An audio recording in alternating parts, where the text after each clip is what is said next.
आपके सामने एक सवाल है, ये बोर्ड एग्जाम में आया हुआ है, विद्युत चैप्टर का है। तो विद्युत चालन चैप्टर से सवाल को हम लोग सीधे सवाल पे आते हैं। सवाल है 60 वॉट 220 वोल्ट तथा 100 वॉट 220 वोल्ट के दो विद्युत बल्ब श्रेणी क्रम में 220 वोल्ट के विद्युत नल से संयोजित किए गए हैं। दोनों विद्युत बल्बों में प्रवाहित होने वाली धाराओं की गणना कीजिए। पहली बात, दोनों बल्ब श्रेणी क्रम में है तो धारा दोनों में एक ही होकर जाएगी। ये बात तो पहला पॉइंट हम लोगों ने पकड़ा। अब हम सवाल पे आते हैं। कह रहा 60 वॉट, तो पहले बल्ब की जो सामर्थ्य है P1 कितनी है, 60 वॉट, और वोल्टेज इसका कितना है, V1 बराबर 220 वोल्ट। तो इसका प्रतिरोध कितना होगा, सूत्र होता है P बराबर V स्क्वायर बटे R। तो इधर R आ जाएगा, तो R1 बराबर V1 स्क्वायर बटे P1। तो V1 कितना है 220 इंटू 220 बटे P1 कितना है 60। ये आ गया R1 आपका। आगे इसी तरह से दूसरे बल्ब में मतलब P2 कितना है 100 वॉट, और इसका वोल्टेज कितना है V2 220 वोल्ट। तो इसका R2 भी कितना हो जाएगा, वही सूत्र लगाएंगे V2 स्क्वायर अपॉन P2। अब V2 कितना है 220, तो 220 इंटू 220 बटे P2 कितना है 100।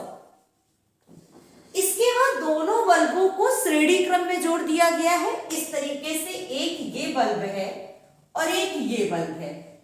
इसका R1 इसका R2 आपने निकाल लिया, और दोनों को जो वोल्टेज दिया गया है वो 220 वोल्ट है। इस तरह का आपका डायग्राम है। तो अब एक बात बताइए, कुल प्रतिरोध कितना हो जाएगा। R बराबर श्रेणी क्रम में क्या होता है, R1 प्लस R2। तो आपने देखा R1 कितना है 220 गुणा 220 बटे 60।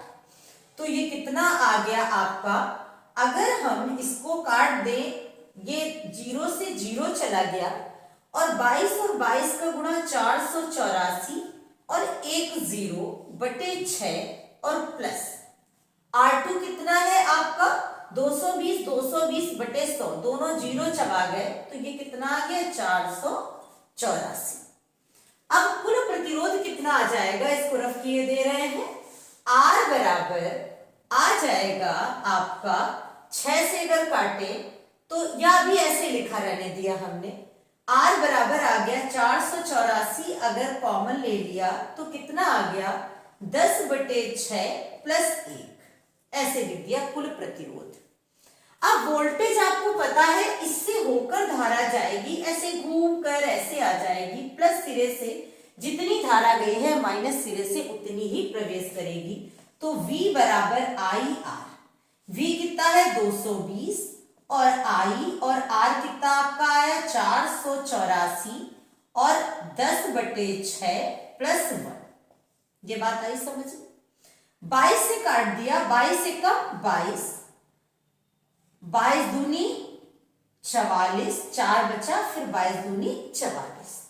तो 10 बराबर I इंटू 22, और ये क्या आ जाएगा 10 प्लस 6 बटे 6। अब हम इसको यहां रफ कर दे रहे हैं, आप देखिएगा इसमें धारा कितनी जाएगी।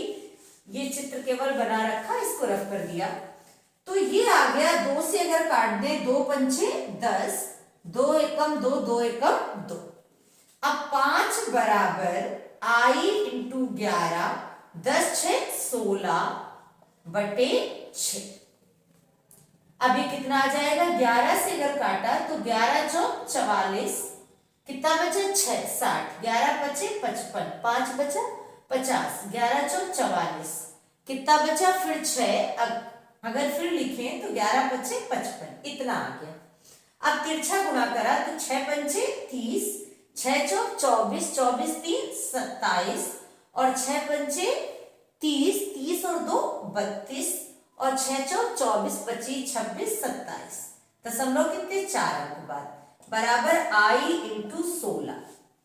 4 से काटा, 4 चौक 16, 4 छह 24, 25 26 27, 4 अठे 32, 4 एकम 4, 5 6 7, 4 सत्ते 28, 4 पंचे 20। अब 4 से अगर काटेंगे तो 4 एकम 4, 5 6, तो कितना बचा, 4 सत्ते 28, और ये कितना है 0 4 चौक 16 एम्पियर। इतनी धारा इससे होकर के प्रवाहित होगी। थैंक्स लास्ट तक वीडियो देखने के लिए।